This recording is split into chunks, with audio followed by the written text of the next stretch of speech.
যে মই অদূৰ ভৱিষ্যতে আৰু কোনো নিৰ্বাচন নেখেলোঁ। মই দলৰ এগৰাকী নিষ্ঠাবান কৰ্মী হিচাপে শৰীৰত শেষ বিন্দু তেজ থকালৈকে কংগ্ৰেছ দলৰ হৈ কাম কৰিম, কংগ্ৰেছ দলক শক্তিশালী কৰিবৰ কাৰণে চেষ্টা কৰিম আৰু বিজেপিৰ এই আদৰ্শৰ লগত কোনো কাৰণত মৃত্যুৰ আগমুহূৰ্তলৈকে কোনো কাৰণত বিজেপিৰ এই আদৰ্শৰ লগত আমি আপোচ নকৰোঁ।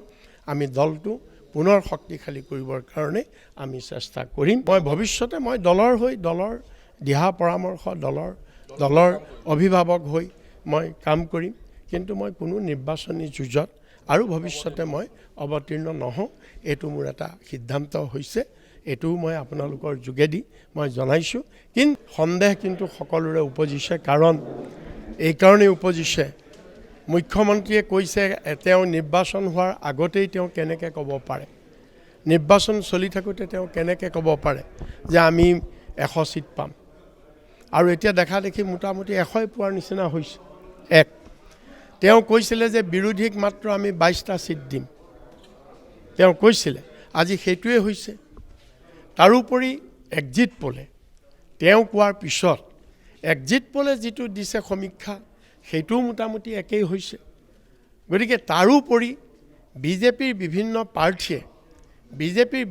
প্ৰাৰ্থীয়ে যোৱা কেইদিনত তেওঁলোকে মিডিয়াৰ আগত যিবিলাক কৈছিল যে ইমান মাৰ্জিনত জিকিম, বিভিন্ন সমষ্টিৰ প্ৰাৰ্থীয়ে ইমান মাৰ্জিনত জিকিম, সেইটোৱে হৈছে। গতিকে এইবিলাক ক'ৰবাত নহয় ক'ৰবাত কিবা এটা কিন্তু আছে। আমি সেইটো যিটো আগৰ পৰা অভিযোগ আহি আছে ভোট চুৰিৰ, EVM হেকিঙৰ, EVM মেনিপুলেশ্যনৰ, গতিকে এইটো কেতিয়াও সন্দেহৰ ঊৰ্ধত নহয়। আৰু দ্বিতীয় কথা, আপুনি চাওক গোটেই অসমতে আমি যে এইবাৰ যিটো বাতাবৰণ আছিলে, জেন জেডৰ যিটো মানে আছিলে, আবহাৱা আছিলে চাৰিওফালে, জুবিন গাৰ্গৰ যিটো আৱেগ আছিলে চাৰিওফালে, যুৱ প্ৰজন্মৰ মাজত, ৰাইজৰ মাজত, সেইবিলাক ক'লৈ গ'ল? সেইবিলাকতো চব ফুটুকাৰ ফেন হ'ল, ক'ত গ'ল সেইবিলাক?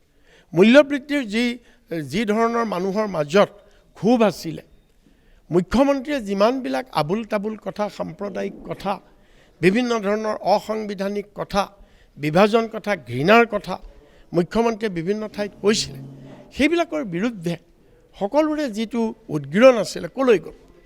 কৰ্মচাৰীবিলাকৰ যিটো দাবী যে আমাক পুৰণি অল্ড পেঞ্চন ব্যৱস্থা আমাক লাগে, নতুন পেঞ্চন ব্যৱস্থাই আমাক শেষ কৰি দিছে, আমি এই চৰকাৰক এইবাৰ আমি উৎখাত কৰিম, তে সেই কথাবিলাক ক'লৈ গ'ল? কিন্তু চাৰিওপিনে যিটো যুৱ প্ৰজন্মই যি ধৰণে এটা উদগীৰণ হৈছিল অসমত, চাৰিওফালে ভোট দিওঁতে যুৱকসকলে জয় জুবিন দা, প্ৰত্যেকটো কেন্দ্ৰত যুৱকবিলাকে আহি ভোট দিছিলে জয় জুবিন দা কৰি।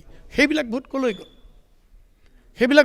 গ'ল? আৰু অসমত যে মহিলা ভোটাৰ 1,08,00,000 মহিলা ভোটাৰ, 2,11,00,000 হৈছে টোটেল ভোটাৰে ভোট দিছে। তাৰে ভিতৰত 1,08,00,000 মহিলা ভোটাৰ, 1,08,00,000 মহিলা ভোটাৰৰ ভিতৰত মাত্ৰ 65 লাখহে হৈছে হিতাধিকাৰী। বাকীখিনি মহিলাৰ ভোট ক'লৈ গ'ল? বাকীখিনি মহিলাইতো চিঞৰি কৈছিলে যে আমি কোনো কাৰণত বিজেপিক ভোট নিদিওঁ, আমাক দিয়া নাই, গতিকে আমাক একো দিয়া নাই। এনেকুৱা বহুতবিলাক কথা আছে। এই গোটেই কথাবিলাক আমি সন্দেহৰ ভিতৰত আছে।